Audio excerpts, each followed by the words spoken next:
तो गाइस, स्वागत है आपका अपने यूट्यूब चैनल स्टडी विद अमन कुल में। आज हम लाए हैं शिक्षा निदेशालय राष्ट्रीय राजधानी क्षेत्र दिल्ली की क्लास जो वर्कशीट नंबर है वो आपकी कार्यपत्रक नंबर 15 है, जो कि क्लास 7 के लिए है। विषय आपका सामाजिक विज्ञान है। डेट है जिसकी 10 सितंबर 2021। आप अपना नाम और अपनी कक्षा अध्यापक का नाम लिखेंगे। आज हम समानता के बारे में पढ़ेंगे। आपने आत्मसम्मान को दांव पर लगाकर जीवित रहना अशोभनीय है। आत्मसम्मान जीवन का सबसे ज़रूरी हिस्सा है। इसके बिना व्यक्ति नगण्य है। आत्मसम्मान के बिना साथ जीवन बिताने के लिए व्यक्ति को कठिनाइयों पर विजय प्राप्त करनी होती है। केवल कठिन और निरंतर संघर्ष से ही व्यक्ति बल, विश्वास और मान्यता प्राप्त कर सकता है। मनुष्य नाशवान है। हर व्यक्ति को किसी न किसी दिन मरना है, परंतु व्यक्ति को यह संकल्प लेना चाहिए कि वह अपने जीवन का बलिदान आत्मसम्मान के उच्च आदर्शों के विकसित करने के लिए और अपने मानव जीवन को बेहतर बनाने में करेगा। किसी साहसी व्यक्ति के लिए आत्मसम्मान रहित जीवन जीने के लिए अधिक अशोभनीय और कुछ नहीं है। जैसे डॉक्टर भीमराव अम्बेडकर हैं, इन्होंने ये समानता के बारे में आपको बताया। अब समानता स्थापित करने के लिए भारत संविधान में कुछ प्रावधान दिए गए हैं। कानून की दृष्टि में हर व्यक्ति समान है, ये बताया गया है। किसी भी व्यक्ति के साथ उसके धर्म, जाति, वंश, जन्मस्थान, लिंग आधार पर भेदभाव को मनाही है और सभी व्यक्ति को सार्वजनिक स्थलों का उपयोग करना है और अस्पृश्यता का उन्मूलन किया गया है। तो ये कुछ संविधान में प्रावधान भी बताए गए हैं। शासन ने संविधान द्वारा मान्य किए गए समानता के अधिकार को दो तरह के लागू किया है। पहला क्या है कि कानून के द्वारा और दूसरा सरकार की योजना व कार्यक्रम द्वारा सुविधाहीन समाजों की मदद करके।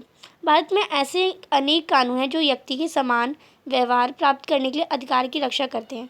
कानून के साथ साथ सरकार ने उन समुदाय जिनके साथ सैकड़ों वर्ष तक असमानता का व्यवहार हुआ है, उनका जीवन सुधारने के लिए अनेक कार्यक्रम और योजनाएं लागू की हैं। ये योजना ये सुनिश्चित करने के लिए चलाई गई हैं कि जिन लोगों को अतीत में अवसर नहीं मिल सके वो अब उन्हें अधिक अवसर प्राप्त हों। तो ये कुछ सारे उन्होंने जो है लागू किए हैं, योजनाएं बनाई हैं, कार्यक्रम करें।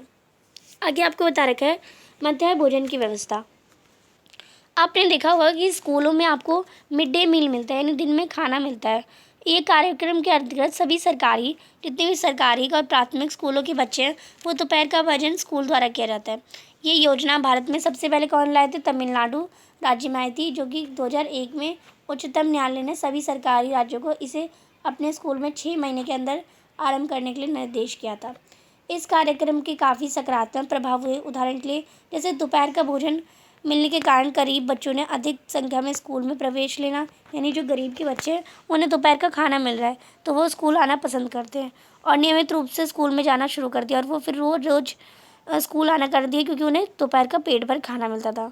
शिक्षक बताते हैं कि पहले बच्चा खाना खाने घर जाते थे और फिर वापस स्कूल लौटते ही नहीं थे। यानी जैसे अगर आप 7 बजे स्कूल गए, 10 बजे आपका खाना है तो कुछ बच्चे 10 बजे स्कूल से बाहर निकले घर में खाना खाने के लिए। अब वो घर से स्कूल से बाहर निकल के देन वो वापस नहीं आते थे। तो परंतु अब क्या होता है, जब मध्याह्न भोजन वर्ग स्कूलों में मिलने लगा तो उनकी उपस्थिति में सुधार आया। इस कार्यक्रम में जाति वर्ग प्रभाव को कम करने में सहायता मिली। यद्यपि लोग ये जानते हैं कि भेदभाव का व्यवहार कानून के विरुद्ध है, फिर भी वह जाति, धर्म, दिव्यांगता, आर्थिक स्थिति और लिंग के आधार पर लोगों से असमान व्यवहार करते हैं। वर्तमान दृष्टिकोण को बदलना तभी संभव है जब लोग ये विश्वास करने लगेंगे कि कोई भी कमतर नहीं है, यानी कोई भी कम नहीं है, हर व्यक्ति सम्मानजनक व्यवहार का अधिकारी है। प्रजातंत्र समाज में समानता स्थापित करने के लिए एक सतत संघर्ष है जिसमें व्यक्ति और विभिन्न समाजों का सहयोग देना है। अब इसी से रिलेटेड कुछ क्वेश्चन आपको दे रखे हैं। 3 इजी से क्वेश्चन है। प्रश्न नंबर 1 है, समानता के लिए भारतीय संविधान में किए गए प्रावधानों का उल्लेख कीजिए। तो आप यहाँ से इसका आंसर कर लेंगे। ये आपको समानता स्थापित करने के लिए भारतीय संविधान के कुछ प्रावधान, ये आपका फर्स्ट हो जाएगा, ये सेकंड हो जाएगा, ये थर्ड और ये आपका फोर्थ हो जाएगा। तो आप इसे या तो ऐसे ही बना लेंगे या आप इसमें first point, second point, third point, fourth point लिख लेंगे। तो ये आपका फर्स्ट क्वेश्चन का आंसर हो जाएगा। सेकेंड है, मध्याह्न भोजन व्यवस्था किस प्रकार समानता लाने में सहायक हुई, वर्णन कीजिए। तो आप इसका आंसर करेंगे। मध्याह्न भोजन योजना भारत सरकार की एक योजना है जो समतावादी मूल्यों के प्रसार में भी सहायता करती है, क्योंकि कक्षा में विभिन्न जातीय वर्ग के बच्चे एक साथ बैठकर खाना खाते हैं जिससे उनके अंदर समानता की भावना आती है। साथ ही ये लड़के और लड़कियों में अंतर को भी खत्म करने में विशेष रूप से सहायक है। प्रश्न नंबर 3 है, समाज में समानता स्थापित करने के लिए कुछ उपाय बताइए। तो आपको कोई उपाय बताने हैं तो आप इसका आंसर करेंगे। आर्थिक भेदभाव को दूर करने के लिए गरीबों के लिए योजनाएं चलानी चाहिए। लैंगिक भेदभाव को दूर करने के लिए लड़के और लड़कियों को समान अवसर दिए जाने चाहिए और धार्मिक समानता लाने के लिए सभी धर्मों को समान समझना चाहिए। इसके लिए प्रयास करने चाहिए। तो इन सभी ये मेरे हिसाब से 3 हो जाएंगे, तो आप इसे कर लेंगे। आज की आपकी जो वर्कशीट है वो कंप्लीट होती है। आई होप आपको अच्छे से वर्कशीट समझ आ गई होगी।